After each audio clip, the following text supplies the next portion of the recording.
সবেমাত্র আসলাম, এসে ওই ঘর থেকে আর কি দিদাকে দেখে আসলাম।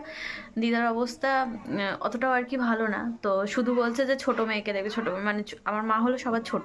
সব মাসিরাই এসছে শুধু সেজো মাসি ছাড়া।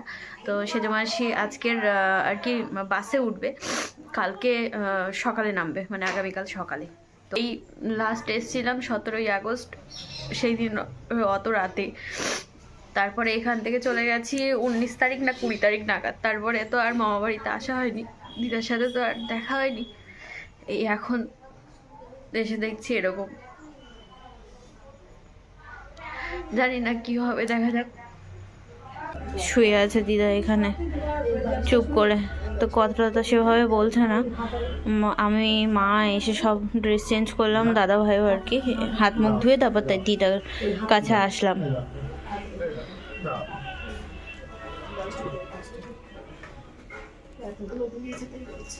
ঠান্ডা লাগছে না?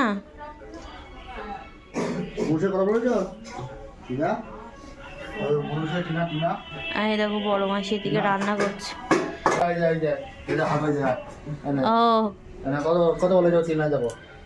চিনতে পারছো? আচ্ছা, ছোট মেয়ে এসছে? হ্যাঁ, বাদলি এসছে? ঠিক আছে, কুটি আসছে। হ্যাঁ, কুটি আসছে, ঠিক আছে। আমার ডাকছে, মাসি ডাকছে। আর হ্যাঁ, দিদার তো এরকম অবস্থা, তো দিদাকে তো নিয়ে যাওয়া যাচ্ছে না ডাক্তারের কাছে। তো ডাক্তারবাবুকে বলা হয়েছিল, বাড়ি এসে দিদাকে দেখে গেছে। তো এবার কিছু মানে আর কি ওষুধ দিয়ে গেছে, তো সেগুলো এখন ওষুধ চলবে। আর স্যালাইনটা বললো যে করবে, চ্যানেল করবে, কিন্তু হাতের না শিরা খুঁজে পাচ্ছে না, চ্যানেল যে করবে সে শিরাটা খুঁজে পাচ্ছে না। তো যাই হোক, সেটা তো আর হলো না। এবার দেখা যাক, যে ওষুধগুলো দিয়েছে সেগুলো খেয়ে যদি হয়, ভগবানের কাছে চাইছি যেন ভালোই ভালোই ঠিক হয়ে যায় বাবা, যা কষ্ট পাচ্ছে মানুষটা। তাই যে আমাদের রাতের এখন খাওয়া দাওয়া হচ্ছে, একদম প্লেন খাবার, খুব সুন্দর খাবার। তো ডাল ভাত আলু সিদ্ধ মাখা, সবাই মিলে এখন আমরা বসেছি এখানে খাওয়া দাওয়া করতে। ভাই ওখানে, ভাই আবার রাতে ভাত খায় না বলে রুটি। মাসির নিচে বাবু হয়ে বসতে পারে না, তো ওই জন্য টেবিলে বসেছে। বদ্দা এখানে খাচ্ছে, মামা ওই ঘরে টিভি দেখতে দেখতে খাচ্ছে, আর মামি খেতে দিচ্ছে সবাইকে। তাই তো খাওয়া দাওয়া করে তারপরে তাই এই এসে আর কি শোবো। এবার রাত হয়েছে অনেক, এখন বাজে হলো 12টা 8। তো আমি, মা আর মাসি, আমরা তিনজনে এখানে আর কি এই ঘরে শুয়েছি। আর বড় মাসির এই কাছাকাছি দোগাছিতে বিয়ে হয়েছে, যার কারণে মাসি এসে আবার এই বিকেলবেলার দিকে চলে গেল। তো এবার দিদার শরীরটা যেরকম এসে দেখেছিলাম ঠিক সেরকমই আছে, কোনো রকম আর কি ইয়ে হয়নি, মানে একটু যে ভালো হবে তা কিন্তু না। তো এবার সেজো মাসির বাড়ি তো বালুরঘাটে, তো ওখান থেকে মাসি আজকে সন্ধ্যাবেলার বাসে উঠেছে, আগামীকাল ভোরবেলা নামবে। তো 4:30-5টার মধ্যে পান্তুদিতে চলে আসবে, তারপরে দাদা বদ্দা গিয়ে নিয়ে আসবে। তো দিদা ওই ঘরে আর কি আছে। আর সারাদিন তো মানে কিছুই খায়নি, কয়েকটা দিন ধরে আর কি খাওয়া টাওয়া ছেড়ে দিয়েছে, শুধু ওই একটু জল খাচ্ছে বিকেলের পর থেকে, আর জলটাও মানে খাচ্ছে না। যাই হোক, আমরা তিনজন এই ঘরে, আর মামা মামি তারপরে বদ্দা দিদার ওখানেই আছে। তো যাই হোক, এইভাবেই আর কি চলে গেছে আজ সারাটা দিন।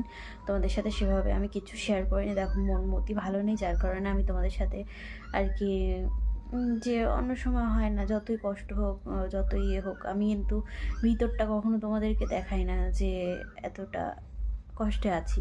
সবসময় ক্যামেরার সামনে হাসি মুখে এসেছি, তবে আজকে আর পারলাম না, জানো তো। তো ইচ্ছাও করছিল না যে এই সব মুহূর্তগুলোকে আমি ক্যামেরাতে ক্যাপচার করি, তবুও একটুখানি তোমাদেরকে দেখিয়েছি যে দিদার কীরকম অবস্থা। তো যাই হোক, আমি আর কি বেশি দিন তো থাকবো না, কারণ বাড়িতে তো বাপি একা আছে। তো আমি হয়তো 2-3 দিনের মধ্যে চলে যাব, আমি আর দাদা ভাই।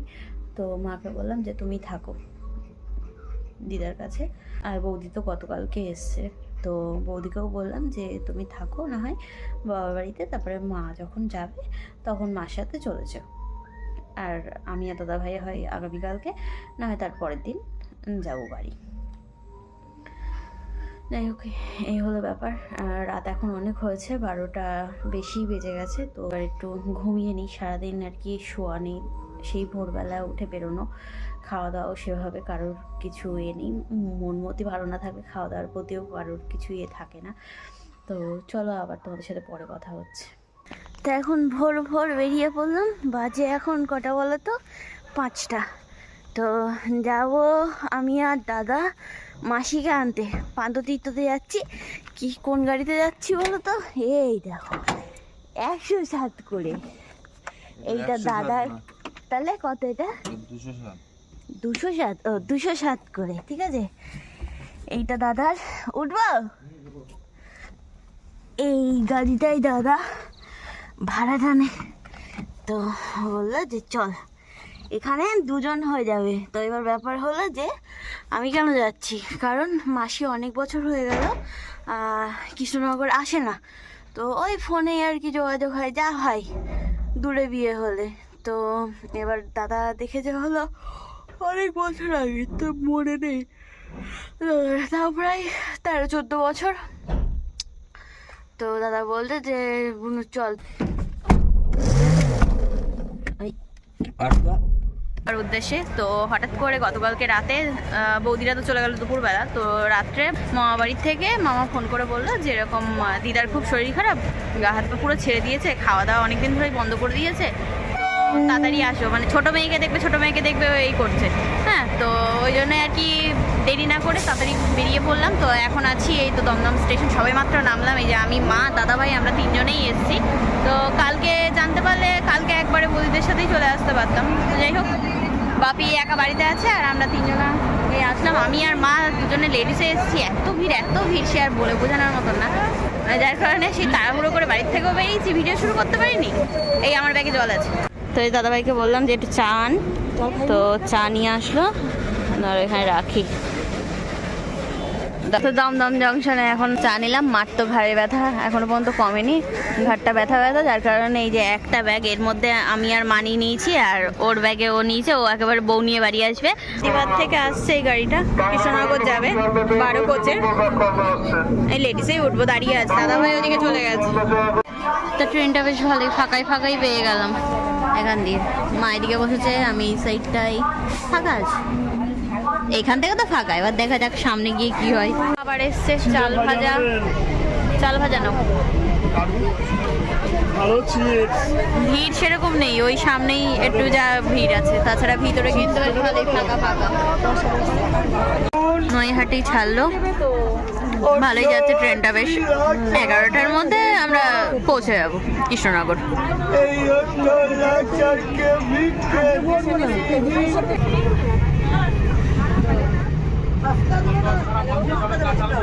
বা সুন্দর এখন কানের চুড়ি এগুলো সব নিয়ে এসছে।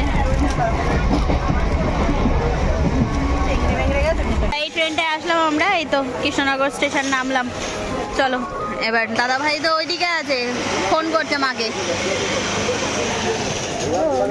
3-এ নামিয়েছে, যাবো আমরা 1-এ। ওইদিকে স্টেশনের বাইরে থেকে টোটো ধরে নিলাম, এই যে এখন যাচ্ছি টোটোতে করে, হ্যাঁ, মামা বাড়ির উদ্দেশ্যে।